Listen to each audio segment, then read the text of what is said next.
ਸੰਗਤ ਜੀ, ਵਾਹਿਗੁਰੂ ਜੀ ਕਾ ਖਾਲਸਾ, ਵਾਹਿਗੁਰੂ ਜੀ ਕੀ ਫਤਿਹ। ਮੈਂ ਆਪ ਦੀ ਖਿਦਮਤ ਦੇ ਵਿੱਚ ਆਪਣੇ ਪਿੰਡ ਕਿਲ੍ਹਾ ਸਰਦਾਰ ਹਰਨਾਮ ਸਿੰਘ ਨੂੰ ਤੋਂ ਅੱਜ 4 ਤਰੀਕ ਮਾਰਚ ਸਿੱਧਾ ਤੁਹਾਡੇ ਕੋਲੇ ਹਾਜ਼ਰ ਹੋ ਰਹੇ ਹਾਂ।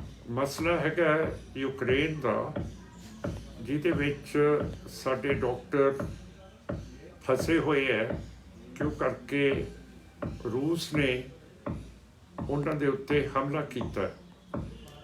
ਸਾਡੇ ਜਿਹੜੇ ਵਿਦਿਆਰਥੀ ਡਾਕਟਰ ਹੈ ਉਹਨਾਂ ਨੂੰ ਮੁਸ਼ਕਲਾਂ ਤਾਂ ਆ ਰਹੀਆਂ ਹੈਗੀਆਂ ਕਿਉਂ ਕਰਕੇ ਇੰਡੀਆ ਦੀ ਸਰਕਾਰ ਮੋਦੀ ਸਾਹਿਬ ਨੇ ਰੂਸ ਦਾ ਪੱਖ ਸਿੱਧਾ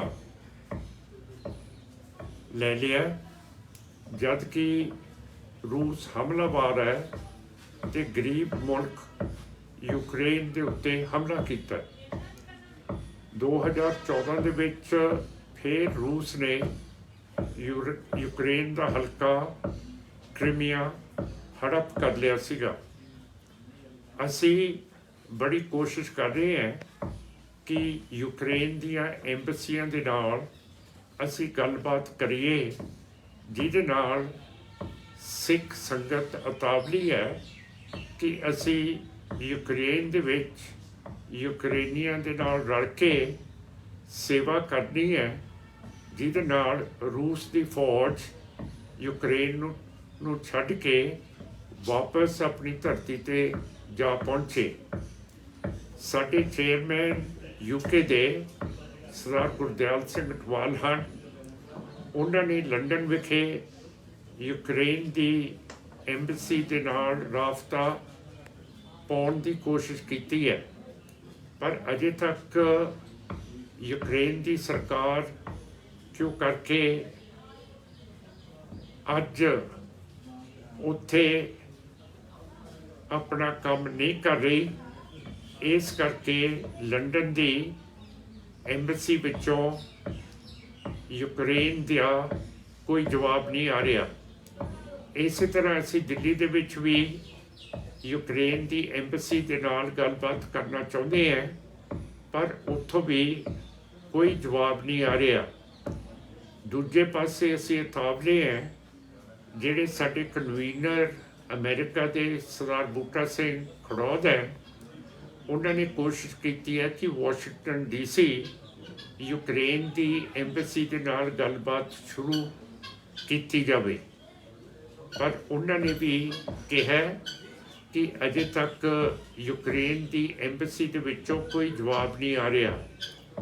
ਪਰ ਜਿਹੜਾ ਸਾਡੀ ਪਾਰਟੀ ਦਾ ਸਟੈਂਡ ਹੈ, ਜਿਹੜਾ ਤੁਸੀਂ ਸਾਡੀ ਫੇਸਬੁੱਕ 'ਤੇ ਦੇਖਿਆ ਹੋਊਗਾ ਲਿਖਤੀ ਤੌਰ 'ਤੇ, ਸਰਦਾਰ ਬੂਟਾ ਸਿੰਘ ਨੇ USA ਦੀ ਸਟੇਟ ਡਿਪਾਰਟਮੈਂਟ ਦੇ ਵਿੱਚ ਸਾਰੇ ਦਸਤਾਵੇਜ਼ ਭੇਜ ਦਿੱਤੇ ਹੈ, ਅਤੇ ਅਸੀਂ ਉਮੀਦ ਕਰਦੇ ਹਾਂ ਕਿ ਅਮਰੀਕਾ ਦੀ ਸਟੇਟ ਡਿਪਾਰਟਮੈਂਟ ਸਾਡੇ ਨਾਲ ਸਿੱਧਾ ਰਾਬਤਾ ਕਾਇਮ ਕਰਕੇ ਸਾਨੂੰ ਦੱਸੇ ਕਿ ਅਸੀਂ ਯੂਕਰੇਨ ਦੇ ਲਈ ਕੀ ਕਰ ਸਕਦੇ ਹੈਗੇ ਹਾਂ।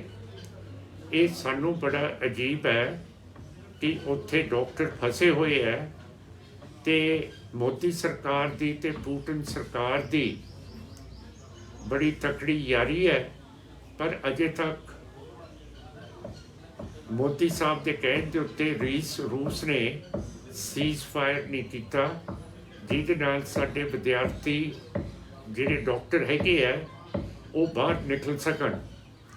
ਅਤੇ ਅਸੀਂ ਇਹ ਵੀ ਡਾਕਟਰਾਂ ਨੂੰ ਯੂਕਰੇਨ ਦੇ ਵਿੱਚ ਬੇਨਤੀ ਕਰਦੇ ਹਾਂ ਕਿ ਜਦ ਯੂਕਰੇਨ ਦੇ ਉੱਤੇ ਮੁਸੀਬਤ ਆਈ ਹੈ ਅਤੇ ਤੁਸੀਂ ਪੂਰੇ ਡਾਕਟਰ ਹੁਣ ਬਣ ਚੁੱਕੇ ਹੋ, ਤੁਸੀਂ ਵੀ ਆਪਣੇ ਨਾਂ ਯੂਕਰੇਨ ਦੀ ਸਰਕਾਰ ਨੂੰ ਦਿਓ, ਜਿਹੜੇ ਹਸਪੀਟਲਾਂ ਦੇ ਵਿੱਚ ਤੁਸੀਂ ਸੇਵਾ ਕਰ ਸਕੋ, ਮਰੀਜ਼ਾਂ ਨੂੰ ਦੇਖਭਾਲ ਕਰ ਸਕੋ, ਅਤੇ ਜਿਹੜੀ ਫੌਜ ਜ਼ਖਮੀ ਹੈ ਉਹਨਾਂ ਦੀ ਵੀ ਦਵਾਈ ਪੱਟੀ ਕਰ ਸਕੋ।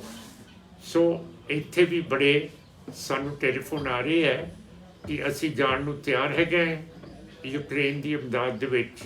ਮੈਂ ਉਹਨਾਂ ਨੂੰ ਵੀ ਅਪੀਲ ਕਰਦਾ ਕਿ ਜਿੱਦਣ ਸਾਨੂੰ ਹਰੀ ਝੰਡੀ ਯੂਕਰੇਨ ਤੋਂ ਆ ਗਈ, ਅਸੀਂ ਰਾਬਤਾ ਪੈਦਾ ਕੀਤਾ ਯੂਕਰੇਨ ਦੀ ਐਂਬਸੀ ਦਿੱਲੀ ਦੇ ਵਿੱਚ, ਲੰਡਨ ਦੇ ਵਿੱਚ, ਵਾਸ਼ਿੰਗਟਨ DC ਦੇ ਵਿੱਚ ਪਰ ਅਜੇ ਤੱਕ ਕੋਈ ਰਾਬਤਾ ਪੈਦਾ ਨਹੀਂ ਹੋ ਰਿਹਾ, ਤਾਂ ਫਿਰ ਆਪਾਂ ਨੇ ਸ਼ਾਂਤ ਰਹਿਣਾ ਹੈ ਔਰ ਗੁਰੂ ਮਹਾਰਾਜ ਕੋਲੇ ਅਰਦਾਸ ਕਰਨੀ ਹੈ ਕਿ ਮਹਾਰਾਜ ਸੱਚੇ ਪਾਤਸ਼ਾਹ ਯੂਕਰੇਨ ਨੂੰ ਬਚਾਓ ਰੂਸ ਦੇ ਇੱਡੇ ਭਿਆਨਕ ਹਮਲੇ ਤੋਂ, ਤੇ ਇੰਡੀਆ ਵੀ ਇਸ ਦਾ ਖੰਡਨ ਕਰੇ, ਜੋ ਕਰਕੇ ਰੂਸ ਦੇ ਪ੍ਰਧਾਨ ਪੁਟਿਨ ਸਾਹਿਬ ਨੇ ਕਿਹਾ ਕਿ ਅਸੀਂ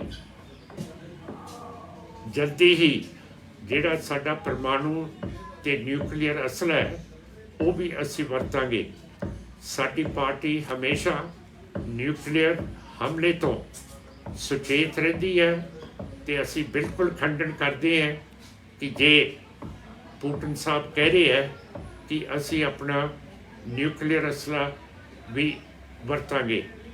ਸੋ ਆਸ ਕਰਦਾ ਹੈ ਮਹਾਰਾਜ ਸੱਚੇ ਪਾਤਸ਼ਾਹ ਯੂਕਰੇਨ ਦੇ ਜਿਹੜੇ ਗਰੀਬ ਆਦਮੀ ਆ ਉਹ ਫਸੇ ਹੋਏ ਹੈ, ਤੇ ਸਾਡੇ ਫਰਾਂਸ ਦੇ ਗੁਰਦੁਆਰੇ ਹੈਗੇ ਹੈ, ਉੱਥੇ ਵੀ ਜਿਹੜੇ ਰੈਫਿਊਜੀ ਹੈਗੇ ਹੈ ਉੱਥੇ ਜਾ ਕੇ ਰੋਟੀ ਪਾਣੀ ਛਕ ਸਕਦੇ ਹੈ। ਤੇ ਜਿੰਨੇ ਵੀ ਗੁਰਦੁਆਰੇ ਸਾਡੇ ਯੂਰਪ ਦੇ ਵਿੱਚ ਹੈਗੇ ਹੈ ਉਹ ਹਮੇਸ਼ਾ ਇਹਨਾਂ ਰੈਫਿਊਜੀਆਂ ਦੀ ਅਮਦਾਦ ਕਰਦੇ ਰਹਿਣਗੇ। ਆਸ ਕਰਦੇ ਹਾਂ ਅੰਤ ਦੇ ਵਿੱਚ ਮਹਾਰਾਜ ਸੱਚੇ ਪਾਤਸ਼ਾਹ ਸਾਡੀ ਸੋਚ ਨੂੰ ਫਤਿਹ ਕਰਨਗੇ, ਤੇ ਜਿਹੜਾ ਵੀ ਨੁਕਸਾਨ ਯੂਕਰੇਨ ਦਾ ਹੋਇਆ ਉਹ ਰੂਸ ਨੂੰ ਭਰਨਾ ਪਊਗਾ, ਤੇ ਜੋ ਹਕੂਮਤ ਨਰਿੰਦਰ ਮੋਦੀ ਜੀ ਦੀ ਰੂਸ ਦੀ ਇਮਦਾਦ ਕਰਦੀ ਹੈ ਉਸ ਦਾ ਵੀ ਦੁਨੀਆ ਪੱਧਰ ਦੇ ਉੱਤੇ ਖੰਡਨ ਹੋਣਾ ਚਾਹੀਦਾ। ਇਹਨਾਂ ਲਫ਼ਜ਼ਾਂ ਦੇ ਨਾਲ ਆਪ ਤੋਂ ਹੁਕਮ ਮੰਗਦਾ ਹੈ। ਵਾਹਿਗੁਰੂ ਜੀ ਕਾ ਖਾਲਸਾ, ਵਾਹਿਗੁਰੂ ਜੀ ਕੀ ਫਤਿਹ।